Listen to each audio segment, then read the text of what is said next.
माध्यम से अपने लोगों का भला होना अत्यंत आवश्यक है। यहाँ पर सबका एक एक व्यक्ति अपने आप में एक जनमानस को तैयार करने वाला है।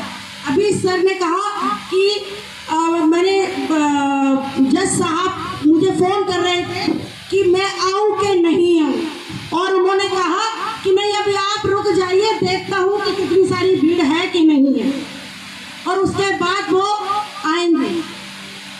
या जिस तरीके से हम देखेंगे कि हमें वेलकम करने वाले कितने लोग हैं, तब हम वहाँ जाएंगे। बात तो तब है कि हर हाथ में हथियार हो, बात तो तब है कि हर व्यक्ति नायक हो। यदि ये सोचते हैं कि कौन लीड करेगा, हर व्यक्ति लीडर हो। यही बाबा साहब भीमराव अम्बेडकर ने कहा।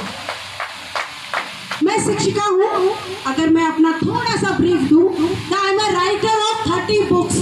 आप गूगल पे मेरा नाम डालिए, डॉक्टर चंद्रकांता के माथुर, आप गर्व से कहेंगे कि ये हमारी बेटी है, हमारी बहन है और हमारी बंधु। कोई भी जनरल कैटेगरी में भी ऐसा व्यक्ति नहीं है जिस तरीके से मैं ऑल ओवर इंडिया में वर्क कर रही हूँ। पर मैं पब्लिसाइड करना और चीज़ को बताना, क्योंकि मैं थोड़ा खरा बोलती हूँ। अब हम जैसे कहते हैं आई एम फ्रॉम यूपी, तो अपने यूपी वाले तो बड़े दबंग होते हैं, और लड़की जैसे एक बहन अभी आके बैठी, बड़ी मतलब उनका जो व्यक्तित्व है कि लगा कि वो गीत तो गा रही है, लेकिन हाँ साहस के साथ वो किसी से मतलब कम नहीं है, ऐसा उनके अंदर एटीट्यूड है। तो व्यक्ति के अंदर एटीट्यूड होना बहुत जरूरी है, हम किसी से कम नहीं, ये विचार होना बहुत जरूरी है। सब जगह खाली मगर जैसे भरा है आदमी, मुफलिसी की शान पर कितना खरा है आदमी। डूबना तय था कि जिसकी आंख में पानी बचे, डूबना तय था कि जिसकी आंख में पानी बचे, जरा आदमी से पूछिए कैसे तरा है आदमी। एक्चुअली जब हम जिस यात्रा की बात कर रहे हैं, जिस विचार की बात कर रहे हैं, हम एक आंदोलन की बात कर रहे हैं। हर कोने में, चाहे वो सहारनपुर हो, चाहे उत्तर प्रदेश हो, महाराष्ट्र हो या साउथ हो, या आप पंजाब या हरियाणा हो या हिमाचल हो, हर जगह आंदोलन की लहर है। हम ही को तो नहीं पता है, हमारे साथी तो वो खेमे नहीं आए हैं। हमें आंदोलन की एक रूपरेखा तैयार करने की जरूरत है। हमारे युवाओं के लिए एक नया भारत तैयार करने की जरूरत है। हम जिनके लिए पिता जब उम्र भर काम करता है तो अपने उत्तराधिकार को अपनी संपत्ति के रूप में, अपनी अर्निंग के रूप में, अपनी सेविंग के रूप में कुछ देता है। आप मेरे जैसे लोग, हम इन बच्चों को क्या देना चाह रहे हो, क्या देके जाएंगे, ये सोचना इस आंदोलन का पहला एजेंडा होना चाहिए। 545 सीट या टोटल मिलाओ के 800 सीट संसद के अंदर हैं। आपके हिस्से कितनी सीट है, ये सोचने की जरूरत है। क्या आपके हिस्से जितनी सीट आती है, आप संविधान की रक्षा कर सकते हो?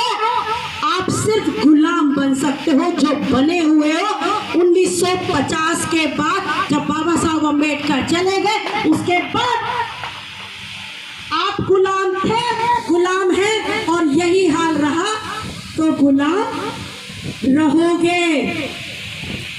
तो मैं कितनी बड़ी विद्वान हूं, यह विषय नहीं है। विषय यह है कि हम अपनी विद्वता का सही उपयोग कैसे करते हैं।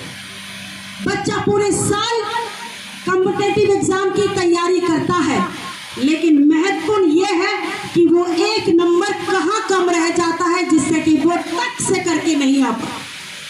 Am I right or wrong? It happen? आप तैयारी कर रहे हो रात दिन, तब भी नहीं हो पा रहा है। क्यों? क्योंकि हम तैयारी सही डायरेक्शन में नहीं कर रहे। हार्ड वर्क करना, हमें कहा जाता है you must do hard work, मेहनत करो, मेहनत करो। मजदूर बनना है, मजदूर बनना है नहीं, डू अ स्मार्ट वर्क। आप आपको लीड करना है, आपको एडमिनिस्ट्रेट करना है, आपको फाइनली लॉ को एग्जीक्यूट करना है। ऐसा ही डायरेक्ट में you have to prepare your study. मैं छात्रावास में हूँ और मैं आपको एक चीज बता दूं कि मैं वास्तव में युवाओं में काम करती हूँ।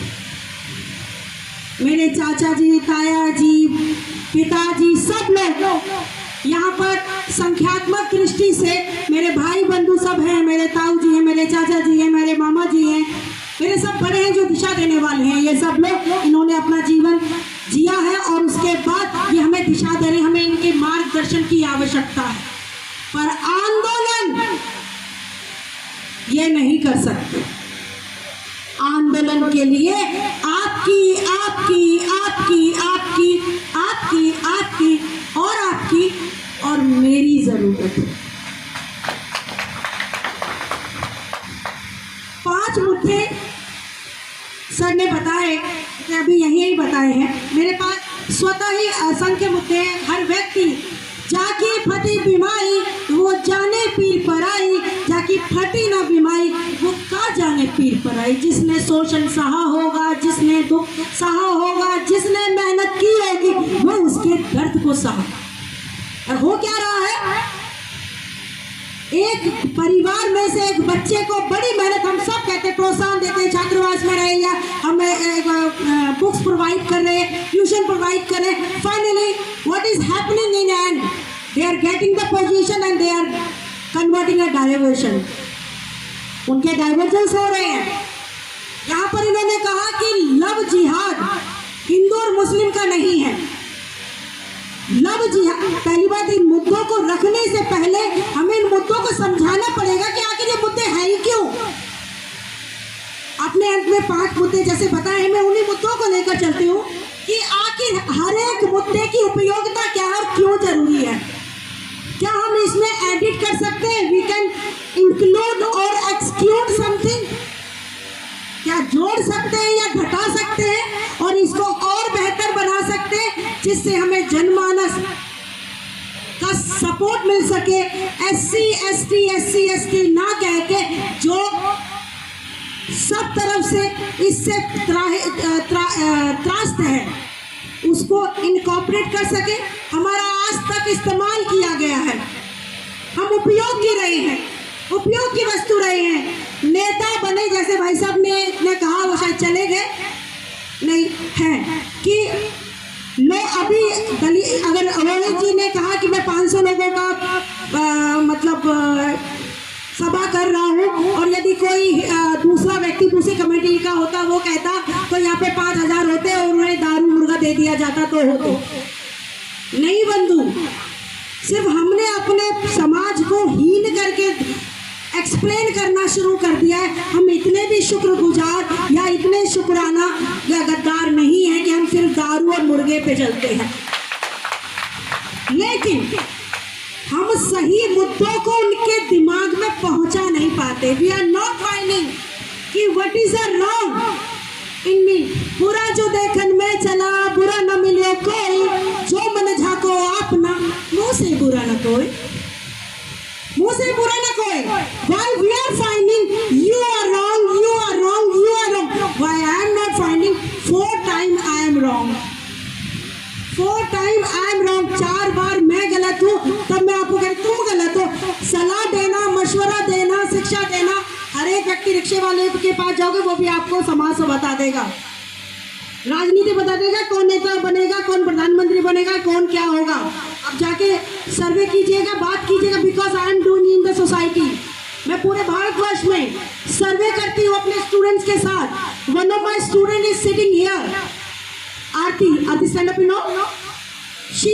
और उसके बावजूद भी हम निरंतर भ्रमण कर रहे हैं। हम किस पद पर है मैटर नहीं करता, हमारा मकसद है सही जानकारी होना, सही विषय का पता होना और फिर उसका सपोर्ट लेना। हमने कह दिया ये व्यवस्था है और यही गलत है। आपको गलत होता है तो लगो, आपको गलत लगता है तो आओ, बिल्कुल मत आओ अगर आपको नहीं लगता कि गलत नहीं है। भीड़ नहीं बनना, क्राउड नहीं जरूरी है, गट्स जरूरी है। जैसे भाई साहब ने उदाहरण दिया चंद्रशेखर आजाद जी का। मैं पॉलिटिकली डिस्कशन नहीं की, because I am a professor political science, I am teaching in the politics and law, तो आई कैन एक्सप्लेन, मैं कुछ भी एक्सप्लेन कर सकती हूँ। राजनीति की चाणक्य एक दलित लड़की है, और मैं डंके की चोट पे कहती हूँ, जिसमें दमो सामने आकर कॉन्स्टिट्यूशन का एक लाइन से एक लाइन इधर बता दे, मैं एक्सप्लेन करके बता। दलित, दूसरा महिला, तीसरा दबंग। कौन सुनेगा? कोई नहीं सुनेगा। चाहे इस पे बिठाया जाए, क्यों बिठाएंगे? नहीं तो ये तो वोट लगा देगी, ऐसी तैसी कर देगी। ऐसा ही सपना मान्यवर काशीराम जी ने मायावती जी के लिए सोचा था। ये प्रश्न आपके दिमाग में आ रहे हैं बहन जी, ऐसा ही तो मायावती जी के बारे में सोचा था कि अरे लॉ की ग्रेजुएट है और उन्हें ये तो पूरे संविधान को एग्जीक्यूट करा देगी। और हुआ क्या? वो खुद को संभालते संभालते इतनी चली गई कि अब शायद हमारी निगाह से दूर हो गई है, इसलिए इतना परसेंटेज भी कम हो गया। तो आज हमें ये विषय लेना पड़ा कि मान्यवर काशीराम, उन पर जांच, कानूनी जांच होना। किसी भी एक लाइन, एक भी शब्द से आपको फंडामेंटल राइट है, बाबा साहब अम्बेडकर ने आर्टिकल 19 पार्ट 8 में दिया है आपको। आप खड़े होकर दबंगाई से कहिए मैडम यू आर रॉन्ग, आप गलत हैं और आपका विचार गलत है, हम सहमत नहीं हैं। कहिए, ये साहस लाना पड़ेगा। जब हम अपनों के सामने अपनों को करेक्ट नहीं करेंगे तो दूसरों के खेमे में जाकर उनका संहार कैसे करेंगे? बताओ, कर सकते हो? यहाँ तो सब अपने हैं, तो मुझे भी समझा लेंगे, तुम्हें भी समझा लेंगे, बाकी तो सब गैर हैं। अपना मारे धूप छांव में फेंके, अपना मारे छांव में फेंके, गैर मारे और मारे तो धूप में सेके। Am I right? दूसरे में दर्द नहीं होता, अपने के अंदर मारने के बाद भी दर्द होता है, पछतावा होता है, पर मजबूरी कहता है मैंने मार दिया। कारण बताता है, ये कारण था। दूसरा मुद्दा, हमारे बहुत सारे महानायक रहे, उनको भी भारत रत्न, हमें किसी भी तमगे की जरूरत नहीं है। पहली बात तो ये, हमें किसी के द्वारा एक सस्ती पत्र मिल जाएगी, आप भारत रत्न है, आप भारत रत्न, आप भारत रत्न। जिन भारत रत्न को मिला है, क्या वो भारत में भारत रत्न है? जिनको मिल चुका है, क्या वो वास्तव में भारत रत्न थे? उनमें कई ऐसे नाम है जिनका कोई कंट्रीब्यूशन नहीं है भारत के उत्थान और विकास में, लेकिन उन्हें भारत रत्न दे दिया गया, पद्म विभूषण दे दिया जाता है। क्या वो पद्म विभूषण के लायक है? क्या इतने नेता, हमारे नायक, हमारे समाज सेवी जो गांव से बाहर निकले भी नहीं है, लेकिन उन्होंने जन क्रांति की, उनको कोई जानता भी नहीं है। और फिल्म स्टारों को जाके पद्म विभूषण, और जो अपना धंधा चलाते हैं स्पोर्ट्समैन, उनको पद्म विभूषण और अन्य असंख्य प्रकार के अवार्डों से नवाज दिया जाता है। होता है कि नहीं होता? तो में कहा जाता है ना कि हमारे भगवान के लिए हमें किसी के सर्टिफिकेट की जरूरत नहीं है। हम और आप पीपल ऑफ, हम भारत के लोग भारत हैं, यहाँ के मूल निवासी भारत है, और हम ये मानते हैं कि मान्यवर काशीराम जी भारत रत्न है। मानते कि नहीं मानते? पर जो हमारा हक है वो छोड़ेंगे भी नहीं, हम उसकी डिमांड डेफिनेटली रखेंगे। लव जिहाद की बात की, लव जिहाद अर्थात प्यार होना और उसके बाद विवाह होना। आजकल एक नया फैशन चल रहा है और नया षड्यंत्र चल रहा है, और इसको आपको समझना जरूरी है। वो क्या है कि ब्राह्मण या जो जनरल कैटेगरी है, अभी उन्होंने राजनीतिक रूप से किस तरीके से जो गिनी चुनी रिजर्वेशन हमारा 7% 15% का है ना, उसको भी खींचना चाहते हैं। कैसे? कि वो अपने बेटे की शादी या अपनी बेटी की शादी नहीं, बेटे की शादी एक दलित लड़की से करते हैं, क्योंकि उनकी चौधराहट, उनकी तो वो इलेक्शन लड़ नहीं सकते, वो और they are coming in general category. पर वो जगह, वो जो सीट है पार्लियामेंट सीट या एमएलए सीट या any how kind of political seat, वो एससी है, वुमेन रिजर्व नहीं है, अभी एससी है। तो एससी में हमारे कॉन्स्टिट्यूशन में क्या है कि एससी वाला जनरल में जा सकता है, जनरल वाला एससी में अप्लाई नहीं कर सकता, होता है ना ये। अब अगर, और ये जो रिजर्वेशन है वो जन्म से है, वो किसी आपके कर्म से नहीं, आपका जन्म जिस स्थान, क्योंकि रिजर्वेशन जन्म के आधार पर मिला है। तो यदि वो लड़की दलित परिवार में जन्म लेती है तो ब्राह्मण परिवार, उपाध्याय, शर्मा, वर्मा, बहुत सारे, वो उस लड़की को कहते हैं हमने तुम पे दया कर दी, हमारा ये बेटा है, फलाना है, ठिकाना है, और हम शादी करें। उस अरे ठिकाना पति, महिला तो सशक्त नहीं हुई, महिला तो एम्पावर नहीं हुई, और उसके निर्णय भी गौण हो जाते हैं, उनके निर्णयों को कोई सुनता नहीं है। या तो पति चलाता है, या ससुर चलाता है, या कोई अन्य व्यक्ति उस परिवार का चलाता है जो राजनीतिक हस्तक्षेप रखता है। वो घर के अंदर बैठ के सिर्फ चाय बनाने, और कोई सरकारी कर्मचारी मिलने के लिए आ जाए तो उसे सिर्फ मिलने के लिए बुलाते हैं। ये 2012 की बात है। अब मैंने जैसे बताया, मैं प्रोफेसर हूँ, वुमेन चैम्बर ऑफ कॉमर्स की प्रेसिडेंट हूँ, संत गाड़गे अंबेडकर मिशन की फाउंडर हूँ, और साथ ही साथ में एक एनजीओ है आगाज, AAGAZ। गूगल की जब जो भी बोल रहे आप रिकॉर्ड करें, सबको फाइंड करें और सर्च करें अबाउट मी डेफिनेटली। तो I was working in media, मेरा PhD मास मीडिया पर है। तो मैं सर्वेक्षण करने के लिए, सर्वे करने के लिए दूरदर्शन की तरफ से एक इंटरव्यू लेने के लिए गई कि वास्तव में महिलाएं कितनी सशक्त हुई हैं ये रिजर्वेशन आने से। पंचायत में जो रिजर्वेशन, महिलाओं को रिजर्वेशन मिला, तो जो प्रधान बनी महिलाएं, हम महिला सशक्तिकरण की बात करें तो कितनी सशक्त हुई। तो मैं गाँव में जाती हूँ और प्रधान जी के घर जाते और कहा कि वह प्रधान जी से मिलना, प्रधान मतलब महिला प्रधान से। तो वहाँ से कोई अन्य व्यक्ति, सफ़ेद कुर्ता पजामा टिच कलफ लगा हुआ व्यक्ति आता है कि हाँ जी बताइए। मैंने कि जी नमस्कार, आप प्रधान हैं, हम दूरदर्शन से आए हैं, अब एक इंटरव्यू लेना है प्रधान मैडम का या जो भी, क्योंकि ये महिला। तो कहते हैं कि नहीं, आप मुझे बताइए, आपके सभी प्रश्नों का जवाब मैं दूंगा। तो मैंने कहा आप प्रधान हैं? कहते नहीं। मैंने कहा आप महिला हैं? कहते नहीं। आपने चूड़ी पहनी हुई है? नहीं। तो कौन है वो? तो क्या वो मेरी पत्नी है। तो मैंने कि आप उनके भाव, उनके मन में आप इतने अंतर्यामी, मुझे इंटरव्यू तो उनका ही करना है।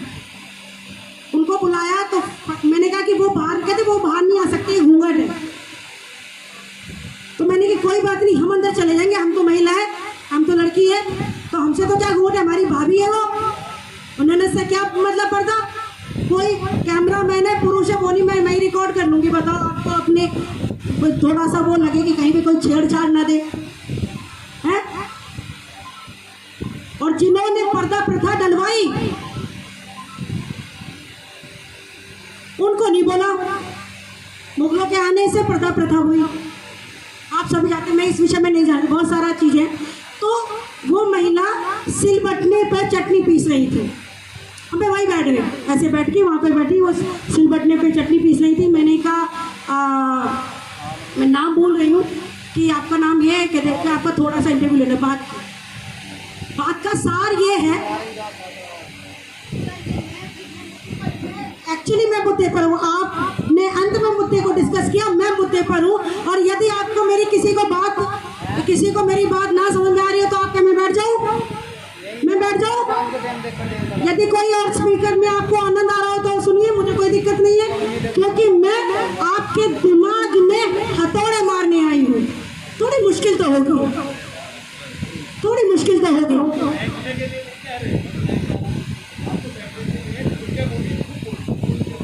यानी कि आज तक की आदत है कि कहते कि आप कम करो, खत्म करो लाइक दिस। तो मैंने कहा भैया ठीक है, ऐसे तो नहीं करूँगी, क्योंकि कि मेहनत के बाद, मेरे पूर्वजों के संघर्ष के बाद ये माइक मेरे